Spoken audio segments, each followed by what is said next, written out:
Hi students, ಇವತ್ತು ನಾವು hydraulic components ಹೇಗೆ ಗುರುತಿಸುವುದು ಅಂತ ತಿಳಿಯೋಣ. ಬನ್ನಿ ಆರಂಭಿಸೋಣ. ಈ ವಿಡಿಯೋದ ಉದ್ದೇಶ ಡ್ರಿಲ್ಲಿಂಗ್ ಮಷೀನ್ನಂತಹ ಅಲೈನ್ಮೆಂಟ್ ಲೆವೆಲಿಂಗ್ನ ಕಾರ್ಯಕ್ರಮದ ನಿರೀಕ್ಷಣೆ ಮಾಡೋದು.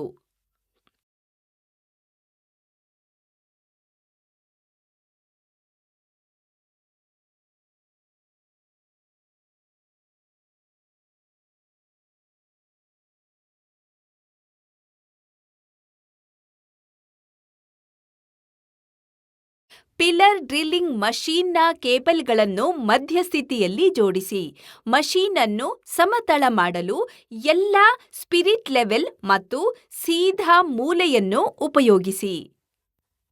ಮಷೀನ್ನ ಟ್ರಿಬಲ್ ಇದರಲ್ಲಿ ಮತ್ತು ಬೇಸ್ ಬೆಲ್ಟ್ನ ಸಮತಳದ ಬಗ್ಗೆ ಪರಿಶೀಲಿಸಬೇಕಾಗುತ್ತೆ.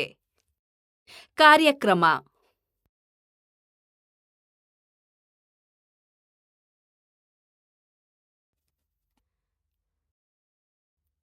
ಡಯಲ್ ಟೆಸ್ಟ್ ಇಂಡಿಕೇಟರ್ನ ಉಪಯೋಗ ಮಾಡಿ ಸ್ಪೆಂಡಲ್ನ ಆಂತರಿಕ ಟ್ರೈಪರ್ನ ರನ್ಔಟ್ ಅನ್ನು ಪರಿಶೀಲಿಸಿ ಮತ್ತು ಮೆಟಲ್ನ ಪರೀಕ್ಷಣೆ ಮಾಡಿ. ಎರಡು ಬೇರೆ ಬೇರೆ ದಳದಲ್ಲಿ ಸ್ತಂಭಗಳು ಸೀದಾ ಇದೆಯೇ ಎಂದು ನೋಡಬೇಕು. ಎರಡು ಬೇರೆ ಬೇರೆ ಜಾಗದಲ್ಲಿ ಮೇಸ್ನ ಮೇಲೆ ಹೀಗೆ ಮಾರ್ಕ್ ಮಾಡಬೇಕು.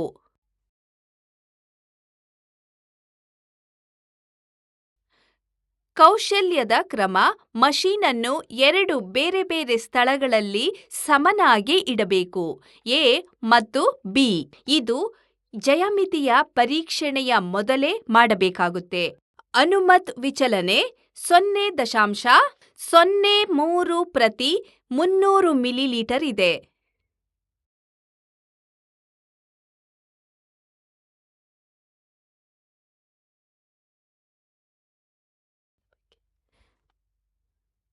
ಕಾರ್ಯಕ್ರಮದ ವಿವರ ಮತ್ತು ಬೇಸ್ ಪ್ಲೇಟ್ನ ಸಮತಳದ ಬಗ್ಗೆ ಪರಿಶೀಲಿಸಿ.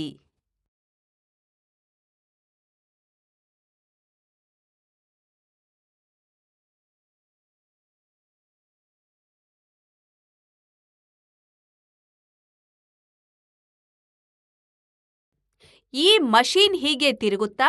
ಮಷೀನ್ನಲ್ಲಿ ರೋಟರಿ ಸ್ಥಿತಿ ಪ್ರದಾನ ಮಾಡಲಾಗಿದೆಯಾ? ಮತ್ತಿದು ಮೇಲೆ ಕೆಳಗೆ ಹೀಗೆ ತಿರುಗುತ್ತಾ ಎಂಬುದನ್ನು ಪರಿಶೀಲಿಸಿ.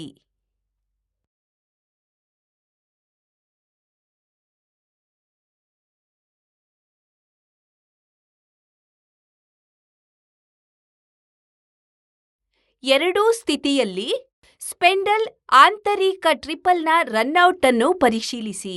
ಮೇಸ್ನ ಮೇಲೆ ಹೀಗೆ ಇದು ಮೇಲೆ ಕೆಳಗೆ ಆಗುತ್ತಿದೆಯೇ ಎಂದು ಮತ್ತು ಎರಡು ಬೇರೆ ಬೇರೆ ವಿಧಾನಗಳಲ್ಲಿ ಸ್ತಂಭಗಳು ಎರಡೂ ಭಾಗದಲ್ಲಿ ಸ್ಪೆಂಡಲ್ ಹೌಸಿಂಗ್ನ ಮೇಲೆ ಕೆಳಗೆ ಆಗುವ ಸ್ಥಿತಿ ಟೇಬಲ್ ಮೇಲೆ ಸರಿಯಾಗಿದೆಯೇ ಎಂದು ಪರಿಶೀಲಿಸಿ.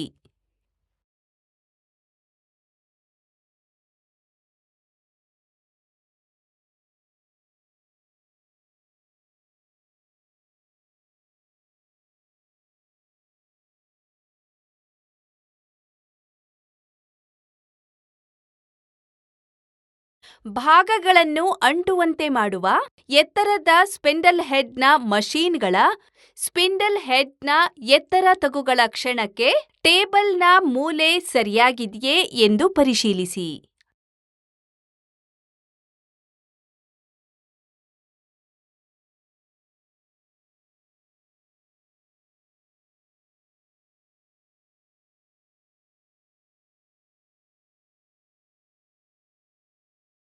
ರೊಟೇಟಿಂಗ್ ಟ್ರೇಬಲ್, ಗಿಯರ್ ಬಾಕ್ಸ್ ಮತ್ತು ಪಿಲ್ಲರ್ನ ಮುಖ್ಯ ಸ್ಪೆಂಡಲ್ ಕ್ಯಾಂಪ್ಗೆ ದಿನಾ ಬಳಸುವ ತೇಲದ ಡಬ್ಬವನ್ನು ಉಪಯೋಗ ಮಾಡಿ ಅಂಟುವಂತಹ ತೇಲವನ್ನು ಹಾಕಿ.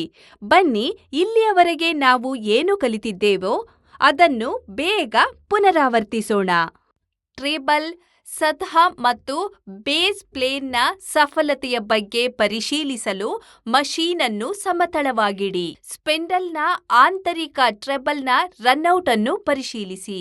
ಕಂಬಗಳು ಸೀದವಾಗಿರಬೇಕು ಮತ್ತು ಮೇಸ್ ಸರಿಯಾಗಿ ಚೌಕಾಕಾರದಲ್ಲಿರಬೇಕೆಂದು ನೋಡಿ.